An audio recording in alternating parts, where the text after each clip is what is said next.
can you convince me that Satterfield's got this thing on the train track still, and can we be competitive next year? Are we moving in the right direction from your standpoint? Well, to be completely honest with you, it's hard to look at what was on the field last year and say yes. But again, I'm not in the business of making excuses for people. I think you have to consider factors. So the first factor is it's a coaching change. We last year, toward the end of the season, I went back and looked at the record of every new head coach in FBS college football.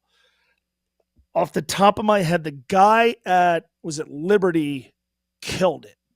There was one other coach who did really well. Everybody else was bad, including Deion Sanders. Um, it's hard, and people will say, well, Luke Fickell's first year he went 4-8. Dude, they were lucky to go 4-8. They were 4 plays away from finishing 1-11. Butch Jones, who I wasn't the biggest fan of, but had 2 pretty successful seasons. His first year, they were at times blatantly non-competitive.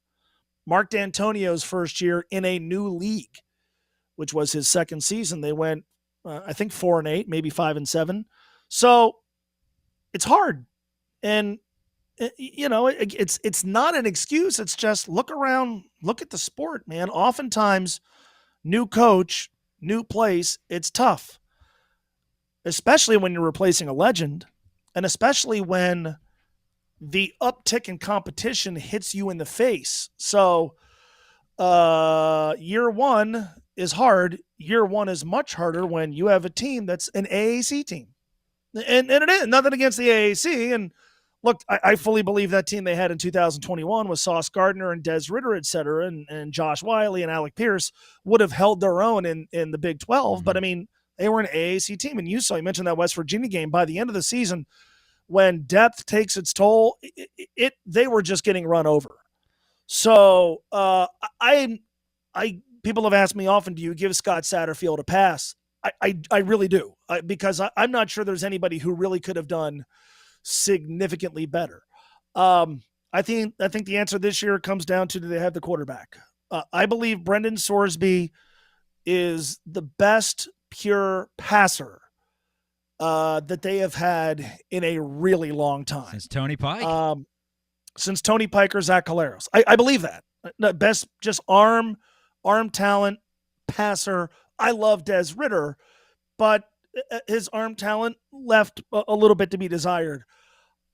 I think Brendan Sorsby can fling it. Now, it doesn't mean he can play quarterback. It doesn't mean the offense is going to work. What I am really interested in is, can the offensive and defensive lines for this team rise to the occasion against Big 12 opponents? Because as the season wore on, the answer was no.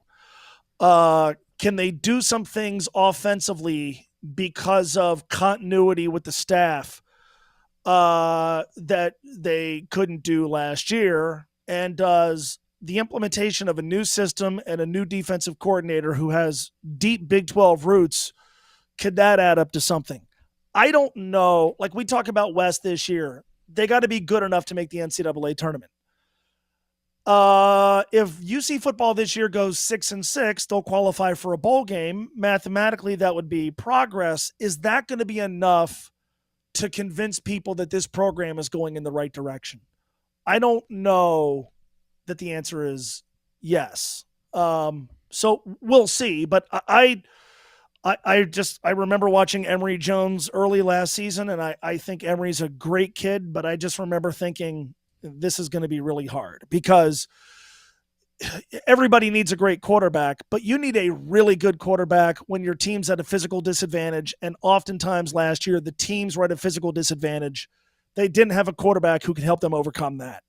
If that changes a little bit this year, they've got a chance. If it doesn't change this year, I'm fearful for what it might look like.